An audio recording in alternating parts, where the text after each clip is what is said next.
Ya, selamat datang di perkuliahan IoT minggu ke-11.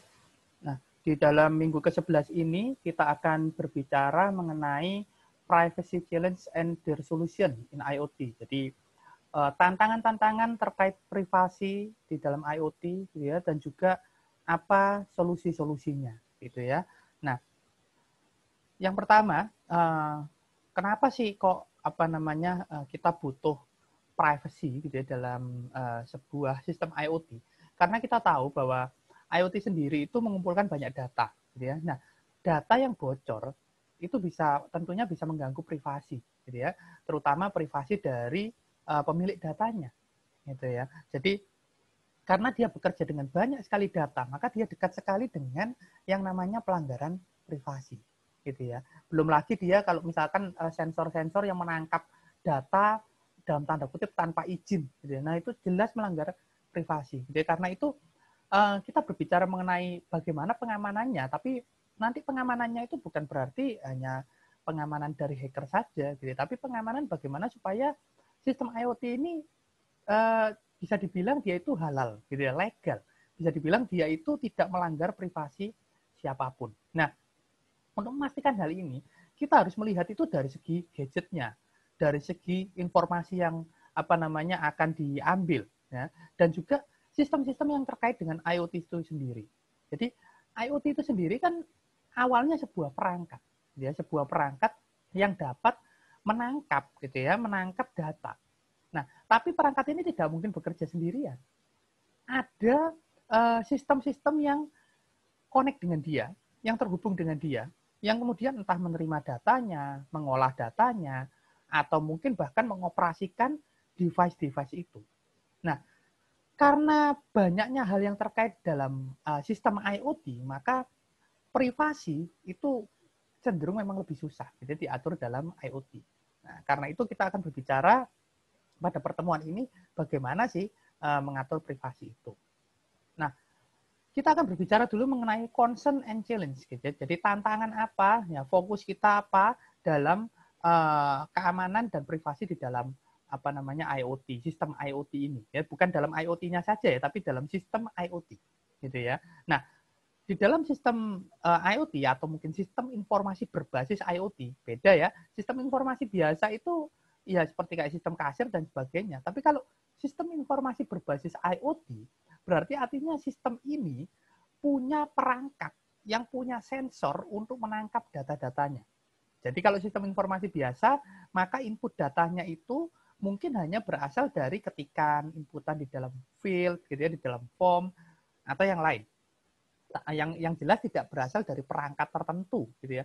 Tapi kalau IoT, sistem IoT, maka data-data juga berasal dari perangkat yang memiliki sensor yang menangkap data-data itu. Ya, gitu ya. Nah, challenge-nya adalah yang pertama, no proper management for authentication atau authorization. Artinya apa? Jadi di dalam sistem IoT seringkali itu tidak ada username dan password misalkan ya, tidak dibuat secara benar. Nah, misalkan dia itu disimpan sembarangan. Sebenarnya ini sih bukan hanya di sistem IoT, di berbagai macam sistem gitu yang kita temui. Orang kalau nyimpan password kadang-kadang ditulis di kertas, ditempel di monitor. Ya. Atau kalau enggak bikin password terlalu sederhana. Nah, itu semuanya menjadi tantangan. Loh, kenapa? Kadang-kadang kita itu kalau disuruh bikin password yang susah, kita akan bilang nanti saya lupa. Gitu ya. Nah, ini menjadi tantangan juga. Apalagi di dalam sistem IoT itu username password bisa di banyak tempat. Misalkan di gadgetnya ada username password sendiri, masuk jaringannya username password sendiri, di aplikasi mobilenya misalkan username password sendiri, di websitenya username password sendiri, banyak sekali gitu ya.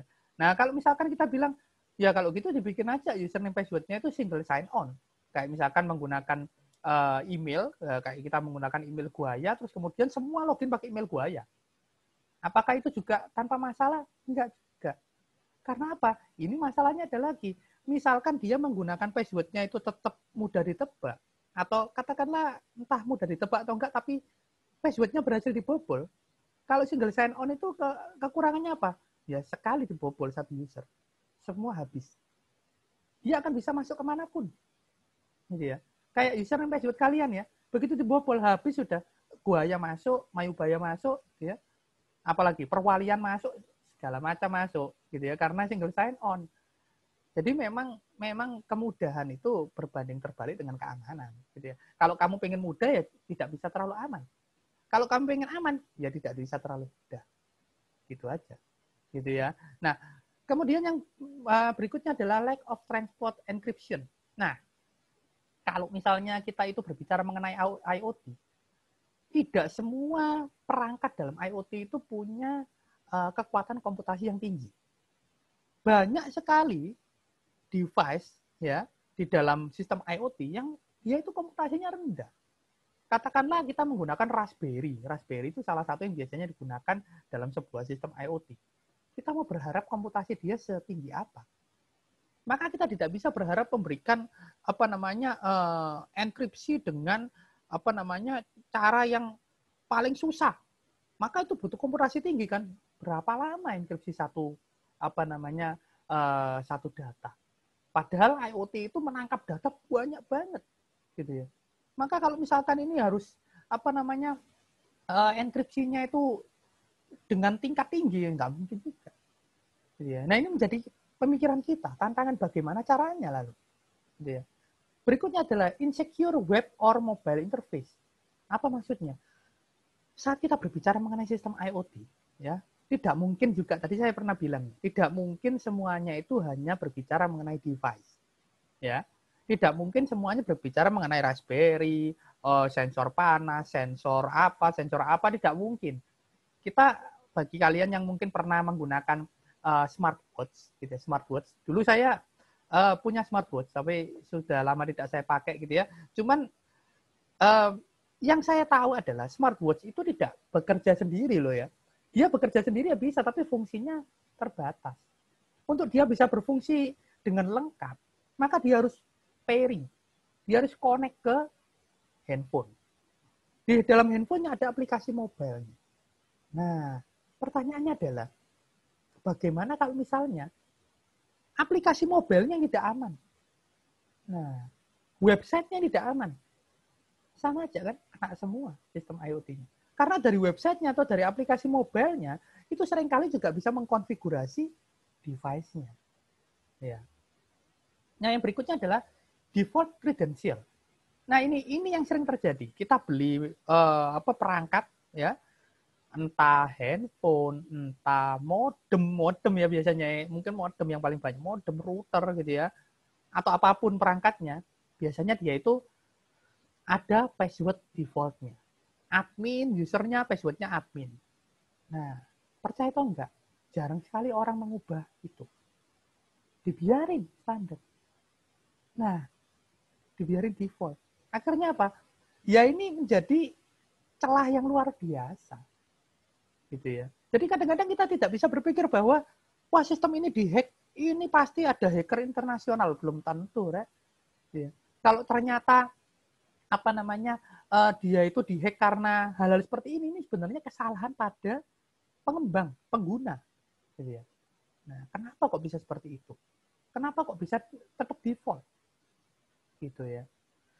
Kayak misalkan PIN ATM itu juga ya. Nah, PIN ATM kadang itu ada yang bank itu memberikan default dulu PIN-nya. Kadang ada orang yang nggak diganti. PIN default itu dicetak di sebuah surat, kemudian nggak diganti sudah pakai itu. Alasannya adalah nanti kalau saya ganti, saya lupa.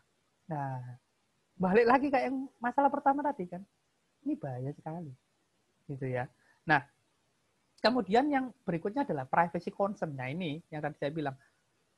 Saat kita berbicara mengenai pengambilan data, itu kita berbicara mengenai privasi seseorang yang punya datanya. Saat kita mengambil data itu tanpa izin, jelas kita melanggar privasi.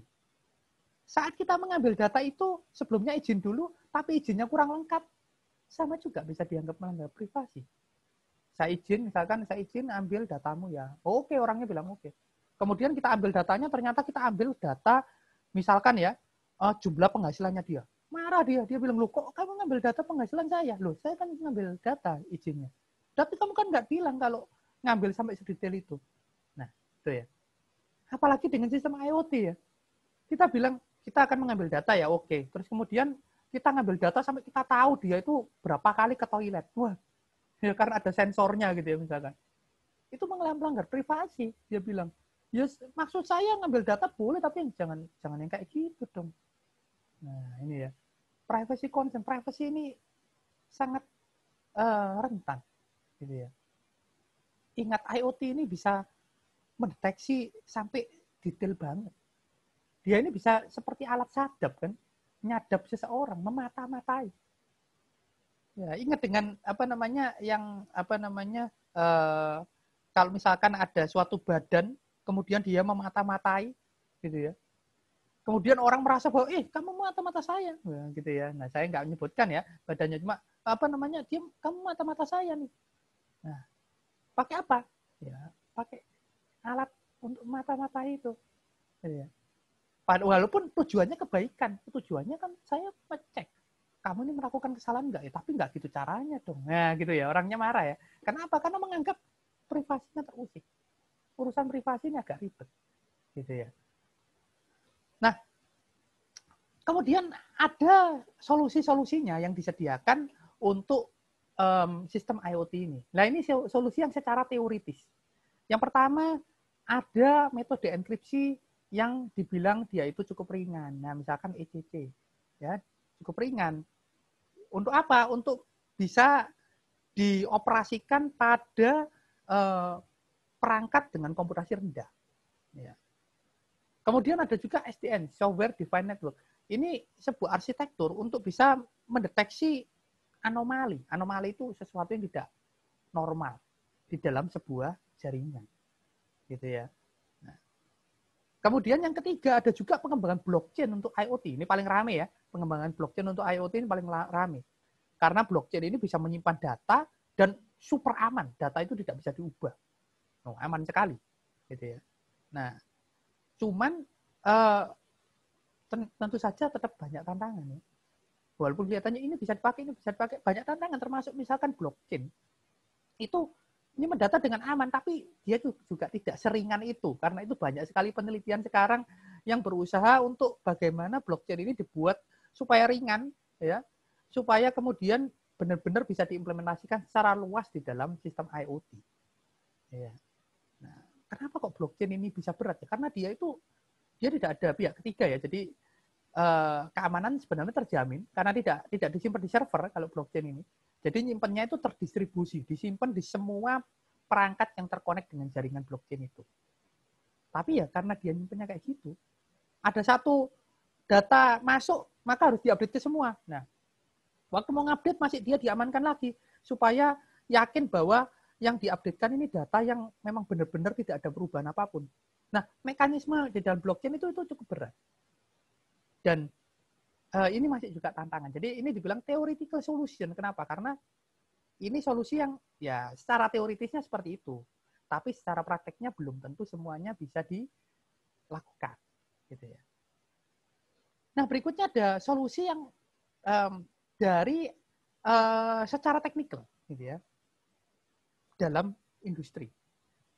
Yang pertama adalah security embedded with respect to IoT design. Nah, ada secure booting. Secure booting itu jadi kita itu memastikan bahwa kalau misalnya sebuah perangkat itu restart, nah dia tidak error, ya, tidak nge-crash. Kalau kita kayak di Windows ya, kadang nge-crash ya antara firmware-nya dengan software-nya. Ya, akhirnya firmware-nya kan yang connect sama hardware-nya langsung gitu ya. Nah, akhirnya software-nya ini tidak bisa mengakses VGA-nya misalkan, tidak bisa mengakses sensornya misalkan dan sebagainya. Ya. Nah, maka secure booting ini perlu untuk difokuskan juga cermati. Kedua, akses control. Nah, akses control ini adalah maksudnya kalau misalnya ya, kita itu punya sebuah sistem IoT, jangan sampai user itu tidak ada level aksesnya.